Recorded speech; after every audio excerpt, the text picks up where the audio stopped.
बिस्मिल्लाहिर्रहमानिर्रहीम। अस्सलाम वालेकुम।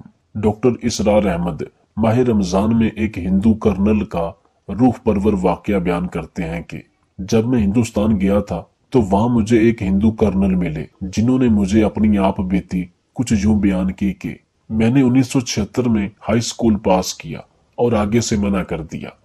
2 साल तक छुट्टी करता रहा। मेरे ताऊ और एक मौसा फूफा फौज में बड़े कर्नल हैं। वो घर आए। इन्होंने मुझे धमकाया कि अगर तू पढ़ने नहीं जाता तो तुझे फौज में भर्ती कर देंगे और तुझे लाम पर जाना पड़ेगा। मैंने दाखिला ले लिया और इंटर कर लिया, मगर फिर पढ़ने को दिल ना चाहा। मेरी माँ ने बाबा से कहकर मेरी शादी करवा दी और माँ की खुशी के लिए मैंने प्राइवेट बीए भी कर लिया। शादी के 2 साल बाद मेरे फूफा ने एक जरूरी काम के धोखे से बरेली बुलाया और मुझे बैरक में ले जाकर मेरे बाल कटवाए। वो फौज में कर्नल थे।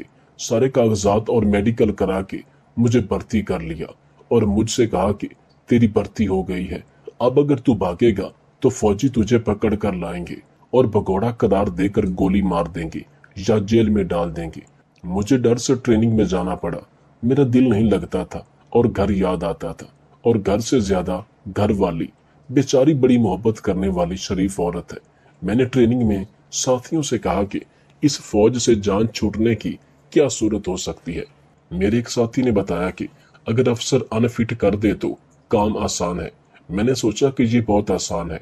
मैंने पागलपन का बहाना किया, बैकी बैकी बातें करता, कभी हंसता और कभी हंसता ही रहता, कभी चीखता तो चीखता ही रहता।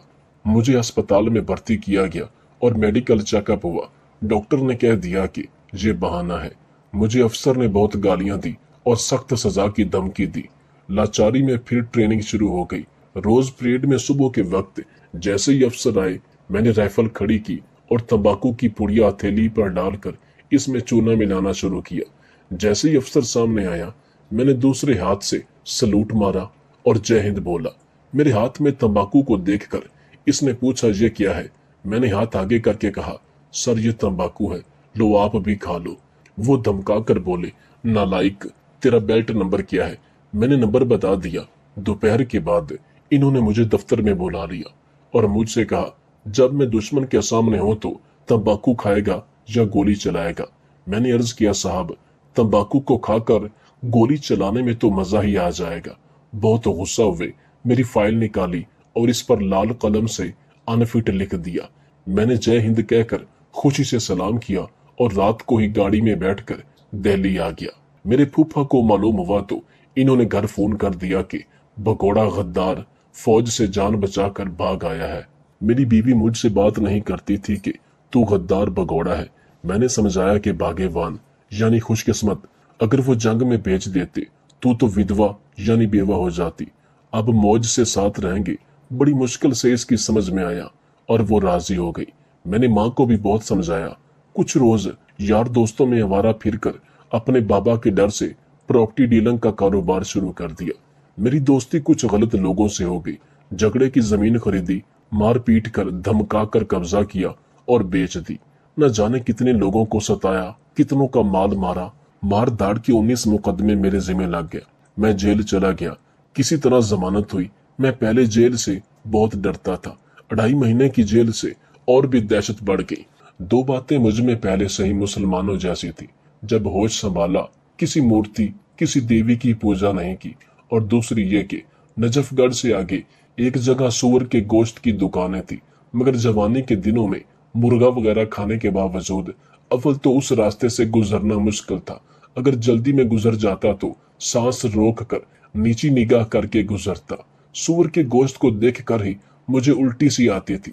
जेल से जमानत पर वापस आया तो मेरी माँ ने, जो बहुत धर्मक यानी मजहबी है, हर शुक्रवार यानी जुमा को रोजा रखती थी, मुझसे कहा कि तू नासक है यानी मुल्हिद है, देवताओं को मानता नहीं बल्कि इनका अनादर बेअदबी करता है, इसलिए तेरे ऊपर इतनी आफत है। मुझे एक हनुमान की मूर्ति और हनुमान 40 दिया कि इसका जाप यानी विरद करो। मैं अंदर कमरे में माँ की जिद और कुछ डर की वजह से रोज हनुमान 40 का जाप करता। मुकदमे की आखिरी तारीख आई। एक औरत की गवाही थी। मैंने सुबह तड़के उठकर हनुमान 40 का जाप किया और प्रार्थना की यानी दुआ की। हालांकि दिल में विश्वास यही था कि ये बेजान मूर्ति है, इसमें क्या रखा है? यकीन के साथ या शायद लालच में देर तक मैंने जाप किया और प्रार्थना की कि गवाही टूट जाए। अदालत गया तो इस औरत ने डट कर गवाही दी कि जज समझ गया कि बात सच है। मुझे गुस्सा आ गया, यह ख्याल भी ना रहा कि अदालत है। मैंने गुस्से में इस औरत से कहा कि तुझे बाहर नहीं निकलना है क्या? जज ने सुन लिया और बरहम हुआ और जमानत कैंसिल करके जेल भेजने का हुक्म कर दिया। 2 महीने फिर जेल में रहा। बाबा जी ने कोर्ट से जमानत कराई। जेल से घर आया तो पहले कमरा बंद करके हनुमान की मूर्ति पर जूता गीला करके बजाया, हनुमान चालीसा को जलाया और खूब गालियां दी। माँ ने जूते की आवाज सुनी तो बाहर से बहुत चीखी। वो समझ रही थी कि मैं अपनी बीवी को मार रहा हूँ, मगर जब इनको मालूम हुआ कि वो बाहर है तो इनकी जान में जान आई। मैं बयान नहीं कर सकता कि रोज रोज मुकदमों की तारीखों से मैं कितना परेशान था। हमारे इलाके में एक मुल्ला जी फलों की ठेली लगाते थे। मैंने उनसे बात की कि कोई तावीज वगैरह बताओ, मैं बहुत परेशान हूँ। इन्होंने कहा कि किसी तावीज वाले को ना तो मैं जानता हूँ ना मुझे इस पर एतमाद है। हाँ, तुम्हें एक चीज बताता हूँ, रोजाना 100 मरतबा सल्लल्लाहु अलैहि वसल्लम पढ़ लिया करो। मैंने कहा ठीक है जनाब, बहुत शुक्रिया। मैं परेशान था ही, इसलिए मैंने सुबह शाम 500 बार पढ़ा। असल में मालिक को मुझ पर दया यानी रहम आ रही थी। पहली तारीख में मैं बरी हो गया। 1 साल में 11 मुकदमे हक में फैसला हुए। मैं मुल्ला जी के पास आने जाने लगा और इनसे कहा कि बहुत कुछ बताओ ताकि सारे मुकदमों से मेरी जान बचे। इन्होंने खुद कुछ बताने की बजाय मुझे हिंदी में एक किताब मरने के बाद क्या होगा वो दी। मैंने इसको गौर से पढ़ा। दोज़ख की सजाओं को पढ़कर मेरे दिल में डर बैठ गया। रात को डरावने ख्वाब भी दिखाई देते। मुझे बार बार ख्याल आता कि मैंने कितने लोगों की जमीनें दबाई हैं, कितने लोगों को मारा, अब मेरा क्या होगा। मुझे इस किताब ने बेचैन कर दिया। मुकदमों से ज्यादा रात दिन मौत और दोज़ख का खौफ सवार रहता। मैं सोचता कि इस दुनिया की अदालत के 19 मुकदमों से जिंदगी खराब है तो उस मालिक के सामने अनगिनत मुकदमों से कैसे छुटकारा मिलेगा। मैंने मुल्ला जी से मशवरा किया। इन्होंने कहा कि मुसलमान हो जाओ। मैंने इस्लाम के बारे में किसी किताब के लिए कहा तो इन्होंने इस्लाम क्या है ला कर दी। मेरी समझ में इस्लाम आ गया। अब मेरी समझ में आया कि मेरा फौज में दिल क्यों नहीं लगा। अगर मैं फौज में रहता तो ये जुल्म मारपीट ना करता और मरने का ख्याल भी ना आता। मेरे मालिक ने मुझे हिदायत के लिए फौज से भगा दिया और उलट पुलट काम करवाए। इस्लाम कबूल करने के लिए मैं इमाम बुखारी के पास जामिया मस्जिद दिल्ली गया। पहले तो इन तक पहुंचना ही मुश्किल है। मैं किसी तरह तरकीब से कई दिनों की तगोदो के बाद इनके पास पहुंच गया। इमाम साहब ने कहा कि अपने यहाँ के जिम्मेदार लोगों को लेकर आना जो तुम्हें जानते हो। मैं 2-4 रोज की कोशिश से 2 मुसलमानों को लेकर गया तो वो कहने लगे शनाख्ती कार्ड लाओ। मैंने कहा कि आपने पहले क्यों नहीं बताया, बार बार क्यों परेशान करते हैं। वो नाराज हो गए और बोले बात करने की तमीज नहीं। मैंने कहा तुम्हें तमीज नहीं, मुझे तो है, और मैं चला आया। इसके बाद एक साहब ने दिल्ली की फतेहपुरी मस्जिद जाने को कहा। मैं वहां पहुंचा तो मुफ्ती साहब ने कहा कि मुसलमान होने के बाद तुम्हारा निकाह खत्म हो जाएगा, तुम्हें अपनी बीवी छोड़नी पड़ेगी। मैंने कहा कि वो 25 साल से मेरे साथ रह रही है, ऐसी भली औरत है कि आज तक मुझे इससे शिकायत नहीं हुई, मैं उसे कैसे छोड़ सकता हूँ। इन्होंने कहा कि फिर तुम्हें कलमा नहीं पढ़वाया जा सकता और ना तुम मुसलमान हो सकते हो। वहां से मायूस होकर मैंने तलाश जारी रखी। एक साहब ने मुझे एक मिजार पर भेज दिया। वहां एक मियाँ जी, लंबे बाल, ढेर सारी मलाएं गले में डाले, हरे रंग का लंबा कुर्ता और बहुत ऊंची टोपी पहने हुए मिले। मैं एक जानने वाले को वहां लेकर गया था। इन्होंने कहा कि मैं तुम्हें कलमा पढ़वाता हूँ, मेरे करीब बैठो। घुटनों से घुटने मिलाकर अदब से बिठाया। अपने दाने हाथ में मेरा बायां अंगूठा और बाएं हाथ में दायां अंगूठा ले लिया और बोले मुरीद होने की नियत करो और मेरे पैरों पर अदब से निगाह रखो। मुझे बचपन के खेल का ध्यान आ गया। हम बच्चे एक दूसरे को इसी तरह करते थे। मुझे हंसी आ गई। वो घबरा के हंस रहा है। मैंने कहा मुझे बचपन का एक खेल याद आ गया है। अगर बच्चों की तरह आपको भी सर के ऊपर घुमाकर फेंक दूं तो इन्होंने फिर धमकाया, न जाने क्या क्या कहलवाया, कादरिया, गौसिया वगैरह वगैरह। फिर बोले मेरे पाँव के बीच सर रखो, मैंने मना किया तो धमका कर बोले कि मुरीद होकर बात नहीं मानता। मैंने सर टेका और जल्दी से उठा लिया। वो दोबारा बोले, अदब से कदमों में सर रखो और ये सोचो कि मुझ में खुदा का नूर है, जिस तरह खुदा को सजदा करते हैं उसी तरह करो। मुझे गुस्सा आ गया। मैं इस्लाम के बारे में बहुत कुछ पढ़ चुका था। मैंने इस नालायक से कहा कि अगर मैं तुझे उठाकर दे मारूं तो खुदा तो मैं होगा, इसलिए कि जो ताकतवर होता है वो खुदा होता है। मैंने 2-4 गालियां दी और चला आया।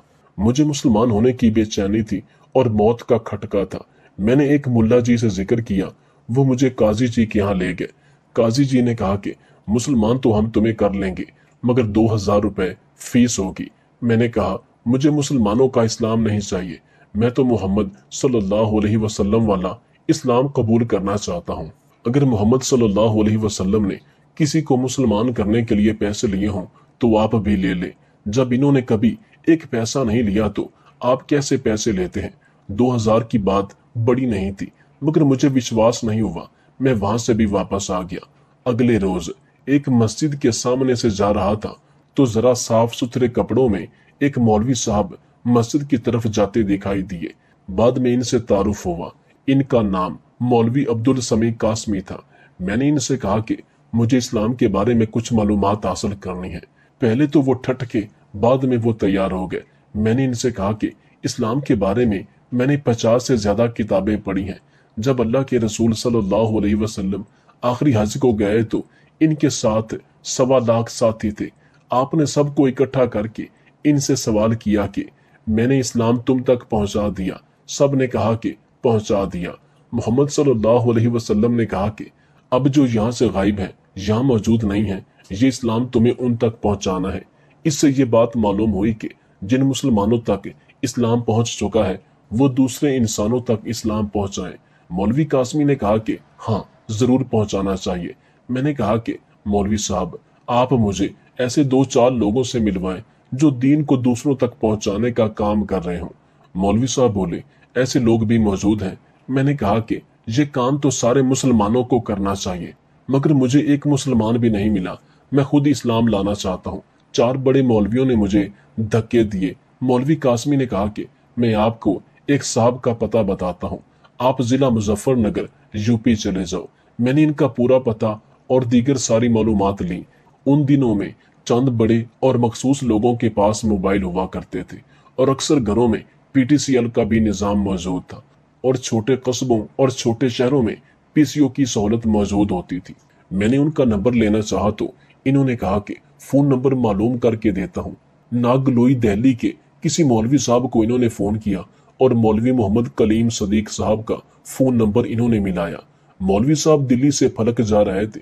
मौलवी कासमी ने कहा कि हमारे एक चौधरी साहब इस्लाम कबूल करना चाहते हैं। मौलवी साहब ने कहा कि इनको आज शाम तक फलक भेज दे। मैंने कहा, फोन पर मुझसे बात करवा दो। इन्होंने मुझे फोन दे दिया। मैंने बात की। मौलवी साहब ने कहा कि आप जब भी आए हमारे मेहमान, बल्कि मुअज़्ज़ज़ मेहमान होंगे। मैं खिदमत के लिए हर समय हाजिर हूँ। मैंने कहा, बहुत बहुत शुक्रिया। मुझे बड़ा अजीब लगा, एक आदमी 100-150 किलोमीटर दूर ऐसा स्वागत कर रहा है। मुझे तो एक एक मिनट गुजरता मुश्किल हो रहा था। मैं उसी रोज 27 सितंबर 2004 के दिन सूरज छुपने तक फलक पहुंच गया। मौलवी साहब नमाज पढ़ने गए थे। मैं बैठक में कुर्सी पर बैठ गया। मौलवी साहब आए तो मैंने मुलाकात की। मौलवी साहब बहुत खुशी से मिले। इनके यहाँ बाहर के कुछ मेहमान आए हुए थे जो मकान के ऊपर वाले कमरे में ठहरे हुए थे। थोड़ी देर में मौलवी साहब ने मुझे भी वहीं बुला लिया। मुझसे प्यार से सवाल किया कि मेरे लिए सेवा। मैंने कहा, मैं मुसलमान होना चाहता हूँ। मौलवी साहब ने कहा कि बहुत मुबारक हो। जो सांस अंदर चला गया इसके बाहर आने का इत्मीनान नहीं, और जो बाहर गया इसके अंदर जाने का भरोसा नहीं। असल में तो ईमान दिल के विश्वास यानी यकीन का नाम है। आपने इरादा कर लिया, दिल से तय कर लिया कि मुझे मुसलमान होना है तो ये काफी है। मगर इस संसार में हम लोग दिल के हाल को जान नहीं सकते, इसलिए जुबान से भी कलमा पढ़ना पड़ता है। आप जल्दी से 2 लाइन को कलमा कहते हैं, पढ़ लीजिए। मैंने कहा कि मुझे एक बात पहले बताइए कि मुसलमान होकर मुझे बीवी को छोड़ना पड़ेगा। मौलवी साहब ने कहा, साहब आप कैसे मुसलमान होंगे जो आप अपने जीवन साथी शरीके हयात को छोड़ेंगे? आप छोड़ने की बात करते हैं, अगर आप सच्चे दिल से मुसलमान हैं तो आपको अपनी बीवी को भी जन्नत में ले जाने की कोशिश करनी होगी। मुझे खुशी हुई कि चलो ये अच्छे आदमी मिले हैं। मौलवी साहब ने मुझे कलमा पढ़ाया, हिंदी में मतलब कहलवाया और बताया कि 3 बातों का आपको ख्याल करना है। एक ये कि ईमान उस मालिक के लिए कबूल किया है जो दिलों के भेद जानता है। मौलवी साहब ने कहा कि मैं मुसलमान हूँ, लोग मुझे न जाने क्या क्या कहते हैं, मगर मेरा मालिक जानता है कि मैं मुसलमान हूँ या नहीं, और इस्लाम वो है जो दिलों के भेद जानने वाले को कबूल हो जाए। दूसरी बात यह है कि इस दुनिया में ईमान की जरूरत है, और वो आदमी जो एक मालिक को छोड़कर दूसरे के आगे झुके कुत्ते से भी ज्यादा गया गुजरा है, क्योंकि कुत्ता भी प्यासा अपने मालिक के दर पर पड़ा रहता है। वो आदमी कुत्ते से भी बदतर है जो दर दर झुके, मगर असल ईमान की जरूरत मौत के बाद पड़ेगी। जहां हमेशा रहना है तो मौत तक इस ईमान को बचाकर ले जाना है। तीसरी सबसे जरूरी बात यह है कि ये ईमान हमारी आपकी मलकियत नहीं है, बल्कि हमारे पास हर उस इंसान की अमानत है जिस तक हम इसे पहुंचा सकते हैं। अब अगर मालिक ने हमें रास्ता दिखा दिया है तो हमें सारे खानदान दोस्तों तक इस सच्चाई को पहुंचाने की जिम्मेदारी अदा करनी है। मैंने कहा, मौलवी साहब आप सच कहते हैं, मैं असल में खौफ और लालच से मुसलमान हो रहा हूँ। मरने के बाद क्या होगा? दोज़ख का खटका और जन्नत की कुंजी। किताबों में मैंने जो कुछ पढ़ा फिल्म की तरह मेरे दिलो दिमाग में घूमता रहता है। मुझे ख्याल होता है कि तूने इतने जुल्म किए हैं, मौत के बाद क्या होगा? अब मैं आपके सामने अहद करता हूँ कि इस्लाम में मालिक ने जिन कामों से रोका है, पूरी जान लगाकर इन कामों से बचने की कोशिश करूंगा। मेरे मालिक के सामने जाने का मेरा मुंह हो जाए। मैंने मौलवी साहब को बताया कि यह भी अच्छा हुआ कि मैंने इस्लाम को पढ़कर मुसलमान होने का फैसला किया। मुसलमानों को देखकर नहीं, आज के मुसलमानों को देखकर कौन मुसलमान हो सकता है? मेरे चारों तरफ बहुत से मुसलमान रहते हैं। हमारा एक किरायादार है जिसका नाम सैयद गुलाम हैदर है, नमाज भी नहीं पढ़ता। मैंने उसे एक बार कहा कि तुम हर महीने मेरे माँ बाप को किराया देते हो, अगर तुम इनसे मुसलमान होने को कहो तो क्या खबर वो मुसलमान हो जाए। अगर वो मुसलमान हो जाए तो पूरा खानदान मुसलमान हो जाएगा। वो बोले, तुम्हारे बाबा इलाके के प्रधान हैं, अगर मैंने उनसे कह दिया तो वो हमारा जीना मुश्किल कर देंगे। मैंने कहा, तुम अल्लाह से नहीं डरते, मेरे बाबा से डरते हो, इसलिए काबे का फोटो हटाकर मेरे बाबा का फोटो लगाओ।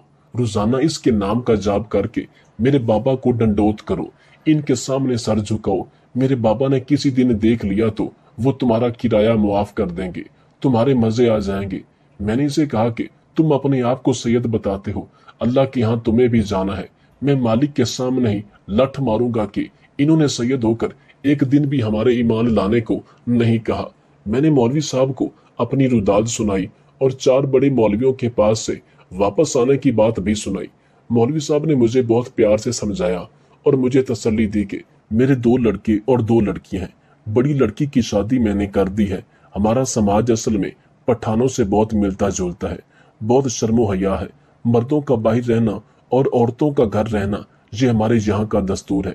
मैं अपनी माँ के सामने अपनी बीवी से आज तक बात नहीं कर सकता। माँ बेटी होगी तो मैं इसको ही बताऊंगा। वो कभी कहती भी है कि ये तेरी 5 हाथ की बीवी है, तू इससे क्यों नहीं कहता? मैं कहता हूँ, माँ जब तू मर जाएगी ना तब इससे कहूंगा। हमारे यहाँ अभी तक लड़की को पढ़ाने का रिवाज नहीं है। पूरे खानदान में मैंने बगावत करके लड़की को पढ़ाया, हाई स्कूल पास किया तो इसने मुझसे कहा कि अब्बू जी मुझे 2000 रुपए चाहिए। कहा, बेटी 2000 का क्या करोगी?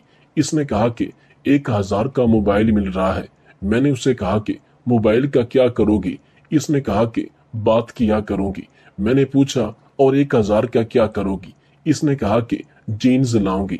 मैंने इसे कहा कि 2000 की जगह 5000 दूंगा। मगर 15 दिन के बाद मैंने लड़के वालों को बुलवाया जहां इसका रिश्ता तय कर रखा था और कहा कि 8 दिन में फेरे फिरवा लो तो लड़की तुम्हारी, वरना मैं किसी दूसरी जगह शादी कर दूंगा। वो तैयार हो गए। बाबा से कहकर पंडित बुलवाया। मैंने लड़की को 2500 रुपए दिए और कहा कि आधे तो ये लो और आधे उस दिन दूंगा जिस रोज गोद में बिठाकर रुखसत करने के लिए तुझे गाड़ी में बिठाऊंगा। आज हाई स्कूल करके मोबाइल और जीन्स मांग रही है। अगर इंटर कर लिया तो किसी अरे गहरे का हाथ पकड़कर घर ले आएगी कि अब्बू जी ये तुम्हारा दामाद है। मैंने अहद कर दिया कि लड़की को 5वीं से आगे हरगिज नहीं पढ़ाना है। ये बात मैंने मौलवी साहब से भी कही थी। इन्होंने कहा कि यह सोच ठीक नहीं, अब तुम मुसलमान हो गए हो, तुमको इस्लाम की हर बात मानना होगी। इस्लाम ने तालीम हासिल करने को फर्ज कहा है और लड़का लड़की दोनों को पढ़ाना जरूरी है, मगर शर्त यह है कि इस्लामी माहौल और तरबियत में तालीम होनी चाहिए। मैंने वादा कर लिया, अब मेरा पक्का इरादा है कि अपने तीनों बच्चों को इस्लामी तालीम की जो सबसे बड़ी डिग्री होगी उस तक पढ़ाऊंगा। आगे मालिक के हाथ में है। अब मैंने बिल्कुल इस्लामी असूलों पर जिंदगी गुजारने का फैसला कर लिया है। मैं शराब का बहुत आदी था जब मैं हिंदू था और लोगों को अपने हाथों से बहुत पिलाई, मगर खुद नहीं पी। मगर जब से मैंने कलमा पढ़ा, अब जिंदगी भर ना पीनी है और ना पिलानी है और ना पीने वालों के पास बैठना है। अब तो मुझे शराब का ख्याल भी नहीं आता और मालिक का करम है कि किसी दोस्त ने भी मेरे सामने नहीं पी। हालांकि किसी को मालूम भी नहीं कि मैंने शराब छोड़ दी है या इस्लाम कबूल कर लिया है। मेरी बीवी मेरी माँ की तरह बहुत कट्टर मजहबी है। जब मौलवी साहब मुझसे कह रहे थे कि इसको अपने साथ जन्नत में ले जाना है, तो मैंने बताया कि वो तो बहुत कट्टर हिंदू है। जिस रोज गोश्त खा कर आता हूँ, घर में घुसना मुश्किल कर देती है। न जाने इसको कैसे खुशबू आ जाती है। मौलवी साहब ने कहा कि कट्टर हिंदू ही सच्ची मुसलमान होती है। इंसान अपने मालिक को खुश करने के लिए ही धर्म की पाबंदी करता है। अगर आप इसको समझा दें कि ये रास्ता गलत है और सच्चा रास्ता इस्लाम है, तो इस्लाम पर भी वो बहुत सख्ती से अमल करेगी। मैंने फलक में मौलवी साहब के भांजे के मोबाइल से इसको बता दिया कि मैं मुसलमान हो गया हूँ, तो वो बहुत नाराज हुई। मैंने ये कहकर बात बंद कर दी कि मैं दूसरे के मोबाइल से फोन कर रहा हूँ। अगले रोज सुबह मेरे मुकदमे की तारीख थी। मुझे सुबह वकील से भी मिलना था, इसलिए रात को मौलवी साहब ने अपनी गाड़ी से खतौली पहुंचा दिया। रात को 12:45 पर घर पहुंचा। महारानी जी गुस्से में भरी बैठी थी, धक्के देने लगी, बार बार गालियां दी। 25 साल का अदब भूल गई। कहने लगी कि तू धर्म मजहब बर्बाद करके आया है, मेरा क्या लगता है, भाग जा। न जाने क्या क्या कहा। सुबह तक लड़ाई होती रही। मौलवी साहब ने बीवी को दावत देने के लिए आखिरी हथियार के तौर पर एक पॉइंट बता दिया था। सुबह होने को हुई तो इस डर से कि दिन निकल आया तो ये सबको बता देगी, इसलिए मैंने आखिरी तीर के तौर पर इस्तेमाल किया। मैंने कहा कि तू असली हिंदू है या नकली। इसने कहा कि असली हूँ, बिल्कुल असली। मैंने कहा अगर असली हिंदू है और मैं इस्लाम की चिता में जल रहा हूँ, तो तुझे भी मेरे साथ सत्ती हो जाना चाहिए। तीर निशाने पर लग गया। वो चुप हो गई। काफी देर तक हिचकियों से रोती रही। मैं इसके करीब गया, प्यार किया और दुख सुख और जीवन मरण, जिंदगी और मौत में साथ देने के वादों की दुहाई देकर मुसलमान होने के लिए कहा। वो तैयार हो गई। टूटा फूटा कलमा पढ़वाया और सुबह फजर की नमाज हम दोनों ने साथ पढ़ी। बीवी के मुसलमान होने की अपने मुसलमान होने से ज्यादा खुशी हुई। मुझे मौलवी साहब की हर बात सच्ची लगने लगी। इन्होंने कहा था कि बीवी को छोड़ने की बात का क्या मतलब, इसको तो जन्नत में साथ ले जाना है।